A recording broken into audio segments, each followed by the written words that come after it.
evening. You're watching the News at 6 with me, Ishan Russell. The News at 6 is all about the day's biggest developing stories, and we'll be filling you in on them over the next half hour. But first, the headlines we're tracking right now.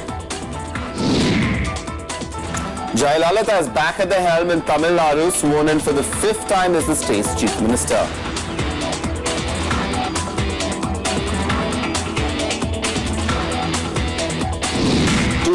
Big rallies and 5,000 public meetings to mark Modi government completing 1 year in office. The Prime Minister to address a rally in Mathura on the 25th of May. Blistering heat takes its toll in southern part of the country. Over 150 people killed in Andhra Pradesh and Telangana.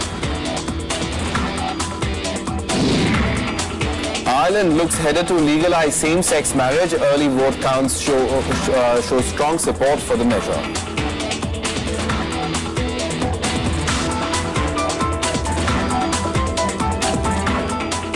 A top story this evening. 8 months after she quit from the post of Chief Minister, Jayalalitha was sworn in again today. A vindication of sorts for her. Now, the ceremony at the Madras University saw 28 ministers take their oath of office along with their leader. A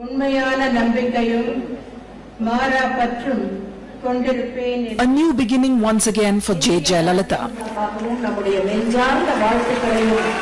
8 months after she stepped down from the post of Tamil Nadu Chief Minister, she was sworn in again today for the 5th time.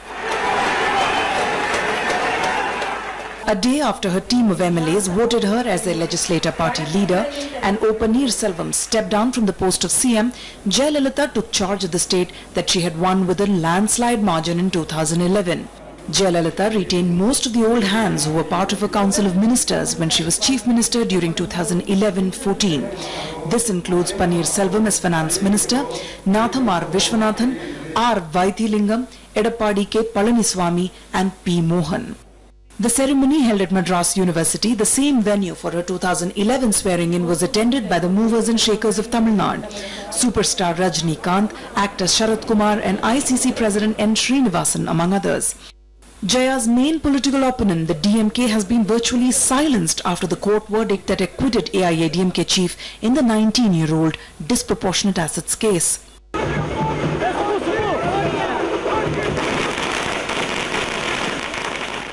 But for her supporters, it is an end of an agonizing and tense 8 months. To do this chief minister posting. Now she is successful, no problem. She is a great lady. She is a very appreciated lady to be in our world itself. All peoples are liking as well as they are appreciating to become a chief minister. With Jayalalitha back at the helm of affairs in Tamil Nadu, the AIADMK is preparing to turn the sympathy wave on its side once again when the state goes to polls in May next year. Bureau Report, Rajya Sabha TV. Now, the campaign surrounding the Narendra Modi government's anniversary celebrations will include 200 big rallies and 500 public meetings. The first of these rallies will be addressed by the Prime Minister himself in Mathura on the 25th of May. Besides rallies, senior party leaders and senior ministers are also set to hold a series of press conferences to propagate the government's achievements.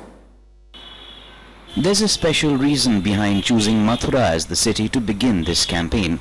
BJP ideologue Pandit Deen Dayal Upadhyay was from the city, and the party wants to take his ideology of working for the poor forward. When Prime Minister Narendra Modi addresses the public in Mathura, he will want to dispel the opposition's allegations of his party being anti-poor. There are some ideas which we have continued. For instance, not only I have continued Manrega, but I have added more money to it. This year the amount which is likely to be spent may be the highest ever. The BJP also claims that the Congress's model of welfare schemes was just vote bank politics. The party says it played its role of the main opposition party well when it raised objections to several policies of the then Congress-led government. Even now the party claims that it has views different from that of the government on several issues. These include the civil nuclear deal with the US, Article 370 and FDI in retail. What our views earlier were on multi-brand remain our views. Similarly, we had a view on Indo-US nuclear deal. But then, once you are in government and a previous government has implemented the deal, You work within the limitations of the government. The BJP also acknowledged that some of its allies have differing opinions on its economic and financial policies, and the party respects this difference of opinion. जहां तक मजदूर संघ का प्रश्न है, वो उस क्षेत्र में काम कर रहा है जहां साम्यवादियों का ऐतिहासिक दृष्टि से प्रभाव रहा है, और ये मजदूर संघ की क्षमता को बयान करता है कि उस क्षेत्र में घुसकर सबसे बड़ी ट्रेड यूनियन मजदूर संघ बना है। तो स्वाभाविक है कि कई बार आर्थिक सुधार के विषयों पर मजदूर संगठन सहमत नहीं होते, और उनको भी हमसे असहमत होने का पूरा अधिकार है। As the government celebrates 1 year of being in power, Prime Minister Modi's foreign tours will also be talked about. The party believes these tours have helped put India on the world map. In the campaign to showcase Modi government's achievements in last 1 year, BJP is going to focus more on social sector schemes. Through this campaign, party would try to break that perception which says Modi government is anti-poor and pro-corporate. With cameraman Shiv Kumar, this is Shyam Sundar, Rajya Sabha TV, Delhi.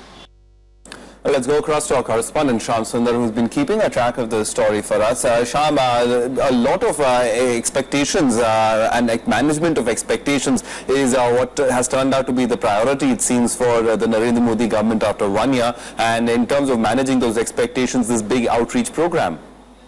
Definitely, Ishan, we have seen that BJP and Narendra Modi government is claiming that there is a positive change in the atmosphere as far as economic activities are concerned. There is a investor friendly atmosphere today in the country, and not only in the country but abroad also in international world. Now India is the most potential destination for investors, but we have seen that there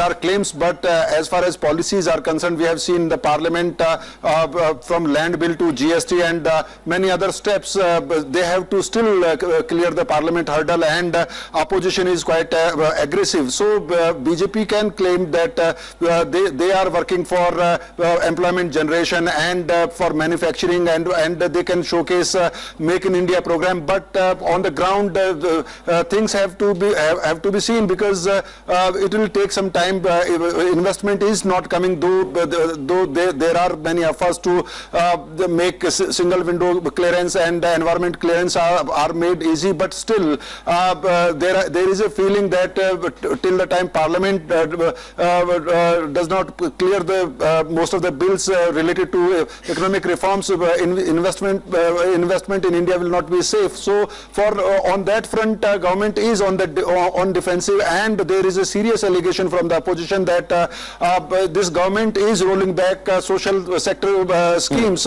Especially, opposition is saying that the spending on the programs like Manrega is reduced by this government. So there is a big challenge. On the one side, there is industry and corporate, and government has to convince them that there is a atmosphere in which investment is safe and they can do business. But on the other hand, rural India is there, where Narendra Modi promised that there will be the employment generation and there will be electricity in the rural India, and there will be schemes for the welfare of the poor. So, and that's why Mathura is the first place where Narendra Modi will be addressing its first rally after completing 1 year in the office, and from there PM Narendra Modi will try to address the rural India, and BJP will showcase the schemes which are launched by Narendra Modi government in last 1 year for the poor. All right, so the schemes for the poor certainly would be the important message, because the opposition's constant barbs of crony capitalism seem to have put up the government just a bit. But in terms of it's exactly this image crisis, would you call it, Shyam, right now that has developed, and especially given that fact that important states like Bihar and UP would be soon going to the polls, I mean UP in a year and a half, Bihar this year. So in terms of that anti-poor tag, that has become a priority for the Narendra Modi government, hasn't it? Definitely, and today in the press conference, Mr. Arun Jaitley claimed that in Bihar elections, party will try to win election there, but party understands that issues like land bill, amendment in land bill can go against party's prospects in state of Bihar. And after that assembly election in West Bengal, we have seen that in Lok Sabha elections, BJP got a good percentage of votes in West Bengal also, but in municipal elections, performance of BJP was quite poor in West Bengal, and the party realizes that it has to break this perception which is created by opposition allegations that BJP is working for corporate sectors, and the steps taken by Modi government in last 1 year goes against rural India and poor especially. All right, Sham, we'll leave it there, but thanks very much for helping us understand the Modi government's communication strategy a little better. Moving on now, Home Minister Rajnath Singh, Finance Minister Arun Jaitley, leader of Congress party in the Lok Sabha, Mallikarjun Kharge, and Minister of State for Personnel, Jitendra Singh, met at the Prime Minister's residence on Saturday to finalize the appointment of the chiefs of the Central Information Commission and the Central Vigilance Commission. However, the selection committee headed by the Prime Minister failed to arrive at a decision. They're expected to meet again early next month to finalize the appointments. The opposition Congress had recently criticized the government for not finalizing the appointments of the CIC and CVC. There was a very healthy, amicable exchange of ideas, but you see, in an appointment like this, the list of applicants is so long, it runs in hundreds, over 500 or more applicants, and therefore to exchange inputs itself takes time, and all the participants, the Prime Minister, the leader of Congress party, the Home Minister and the Finance Minister then decided amongst themselves that maybe we would sit once again to make a final declaration. Confidential meeting होती है और prime minister के नेतृत्व में ये meeting चली, कम से कम 1 घंटा चर्चा हुआ और एक शॉर्ट लिस्ट बनाने के लिए हम सलाह दिए हैं। उसके तहत तो शॉर्ट लिस्ट बन के फिर और एक बैठक होगी, उसमें अंतिम निर्णय ले जाएंगे। Well, time now for a very quick break, but coming up on the other side, the Defence Minister visits the forward areas in Jammu and Kashmir, reviews anti-infiltration measures on day 2 of his visit. More on that on the other side.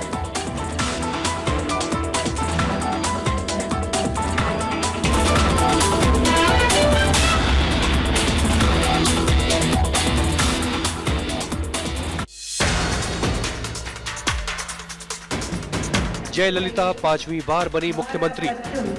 28 मंत्रियों ने भी ली शपथ। समर्थकों ने मनाया जश्न। देखिए पहली खबर, मुख्यमंत्री जयललिता आज शाम 7 बजे।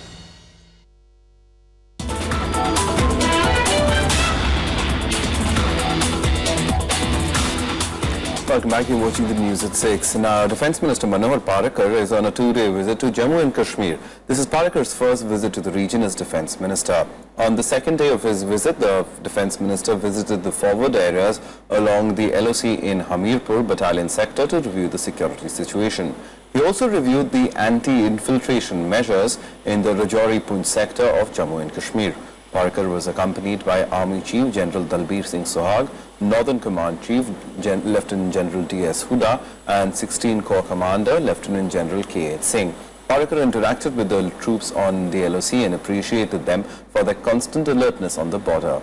He will be returning to Delhi later today. On Friday, Parrikar met troops at the base camp of the world's highest battlefield of Siachen Glacier sector in Ladakh and reviewed the security situation with top commanders. Congress Vice President Rahul Gandhi today met ex-servicemen and war widows at the party headquarters in Delhi over the long-standing one rank, one pension policy for former military personnel. After the meeting, Rahul Gandhi said that the UPA government had made provisions for the scheme and had even allocated money, but the Modi government has not implemented it. He also attacked the Modi government of going back on the words as he promised the scheme during his election campaign. He also said that he would pressurize the centre to act on the issue the earliest. One rank, one pension, a long-standing demand of ex-servicemen's associations, relates to payment of uniform pension to defence forces personnel retiring in the same rank with the same length of service, irrespective of their date of retirement. इनकी जो मांगे हैं उनको पूरा करना चाहिए। हमने पैसा भी दे दिया था, डिसीजन भी ले लिया था। 1 साल हो गया है, अब जल्दी से जल्दी ये हो जाना चाहिए। आप क्या करेंगे? हम दबाव डालेंगे इनके लिए। हम ये मुद्दा उठाएंगे और सरकार को कहेंगे कि जल्दी से जल्दी इसको वो खत्म करें। कैसे हमने एक रैंक और एक पेंशन जो है वो देनी है, उसके लिए बहुत ज्यादा समस्याएं नहीं है। ये सिर्फ ब्यूरोक्रेटिक हर्डल है और एक पॉलिटिकल अनविलिंगनेस को दर्शाता है। Being worked out and it will soon be a reality. And Rahul Gandhi is trying to do some politics over it, but he will simply not succeed because the Congress party has no commitment towards the welfare of the armed forces. Let's take a look at some other national news in Nationwide. 5 coaches and the engine of a passenger train derailed in Kokrajhar district of Assam early morning today. Officials said that the train was moving at a slow speed. That's why there were no casualties, even though 4 passengers were injured. Authorities are working to restore rail traffic, which has been hit due to the accident. The Gujar agitation entered its 3rd day today, with protests affecting the rail traffic on the Delhi-Mumbai route. A 3-member team of the Rajasthan government is in Bayana to hold talks with the leaders of the community and discuss the matter. A Maoist leader has been arrested in Balaghat district of Madhya Pradesh. The state police arrested the Maoist leader, identified as Dilip Markam. He is wanted in 130 cases in the 3 neighbouring states.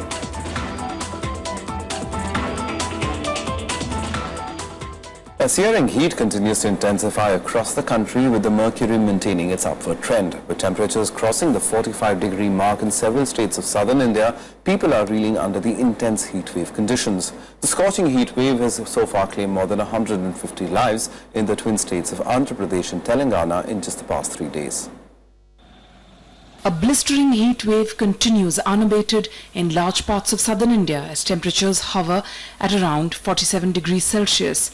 The blazing sun has already claimed several lives in the region and badly affected day-to-day life, forcing residents to stay indoors. In Vijayawada, too much hot is there. Day by day it's going to be increase the temperature, but it is not decreasing. Anyway, it comes to May 25th ending of the month. So we are not unable to come outside after 10:30 a.m. But it's pathetic. बहुत गर्मी है, बहुत ज़्यादा गर्मी है. Want to sit in an AC now. The worst affected states are Telangana and Andhra Pradesh, where the death toll has crossed 150. Most of the dead are labourers or daily wage workers across different districts of Krishna, Guntur, Nellore, Prakasam, West Godavari and East Godavari. With the weatherman predicting hotter days ahead, governments of both the states have issued advisories asking people not to venture out unnecessarily or take necessary precautions if they go out in the sun. Heat waves swept across parts of North India as well, with temperatures soaring sharply. The national capital sizzled at 43 degrees, with the Met Department predicting hotter days ahead. Bureau Report, Rajya Sabha TV. Time now for a quick break, but coming up on the other side, a new twist in the Asian migrant crisis. Myanmar to deport more than 200 migrants rescued to Bangladesh.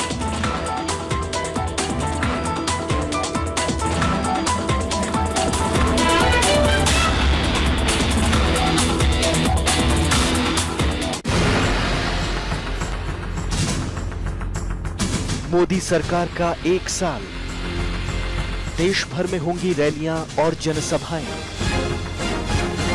उपलब्धियों का होगा प्रचार।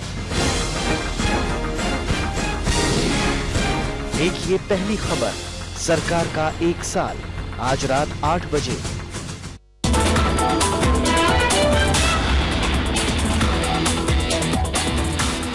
Welcome back. You're watching the news at 6. Now some international news. And gay rights groups hailed victory in Ireland's referendum on same-sex marriage after no campaigners effectively conceded defeat in the historic vote.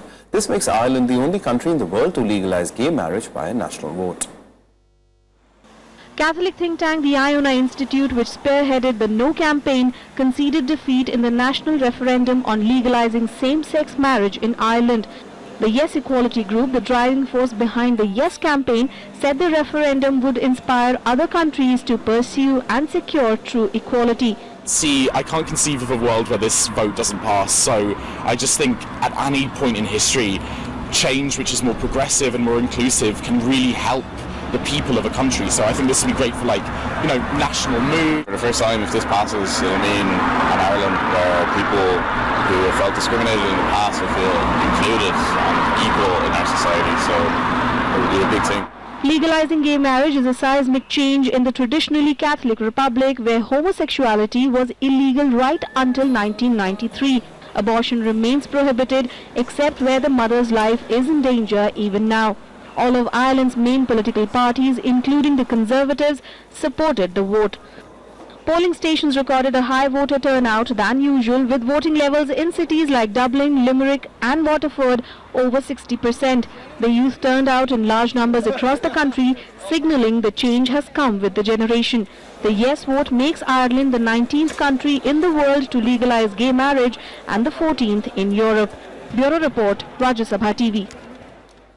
Meanwhile, the migrant crisis in Asia takes a new turn. Myanmar says it will deport to Bangladesh more than 200 migrants its navy rescued earlier this week.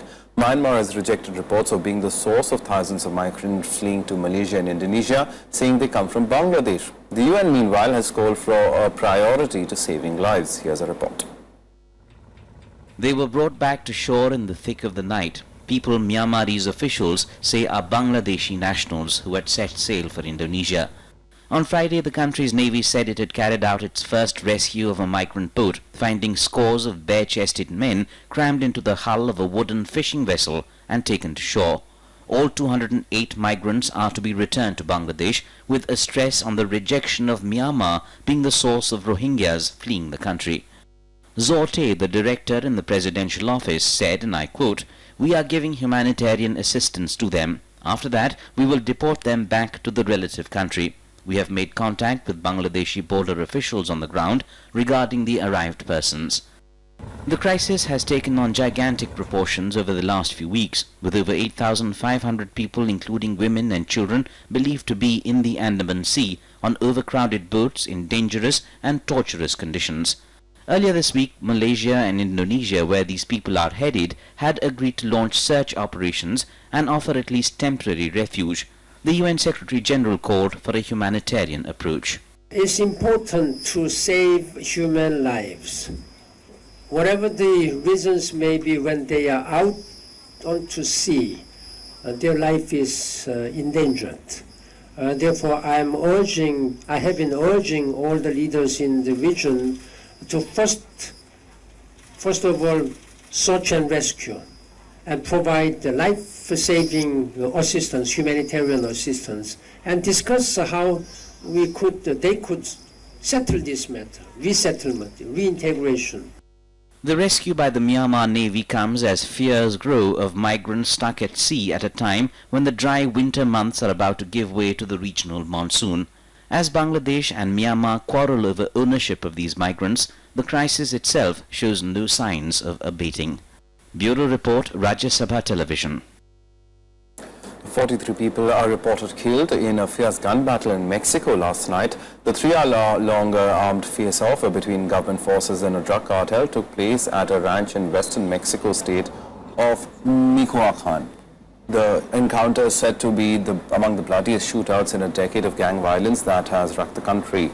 Of the 43 killed, 42 are suspected gang gunmen. One was a federal police officer. Black smoke from vehicle satellite could be seen for miles around, and photographs of the scene showed bodies lying in fields on a blood-strewn patio. The region from where the firefight occurred on Friday is near the border of the Jalisco state, home to Mexico's second largest city.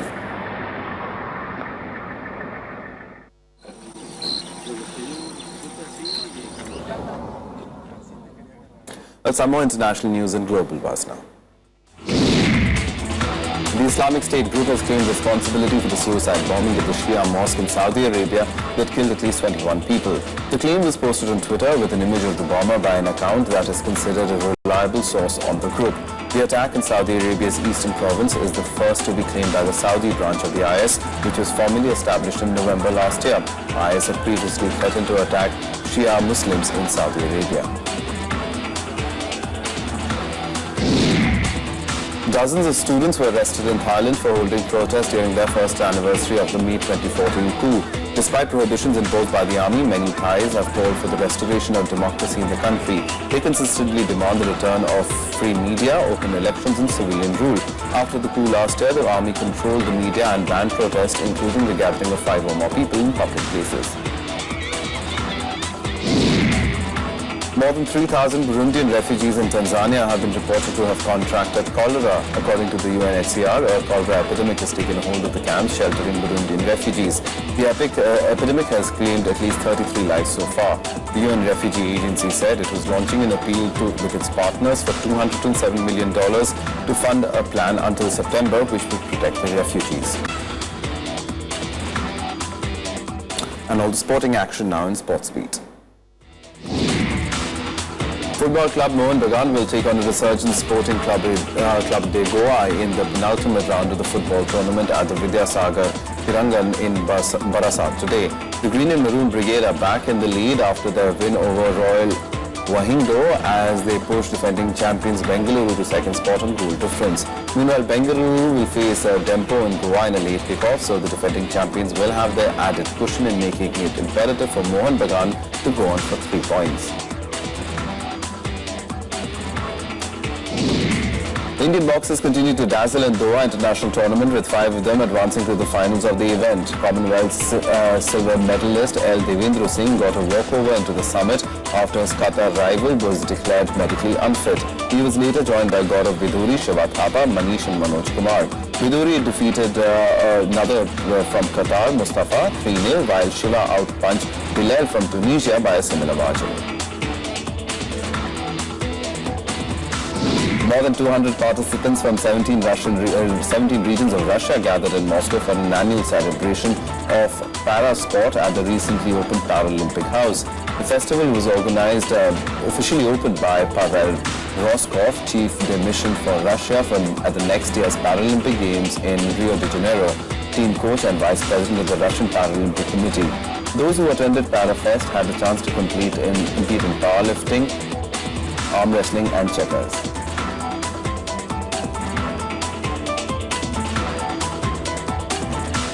Well, that's it from us. Goodbye.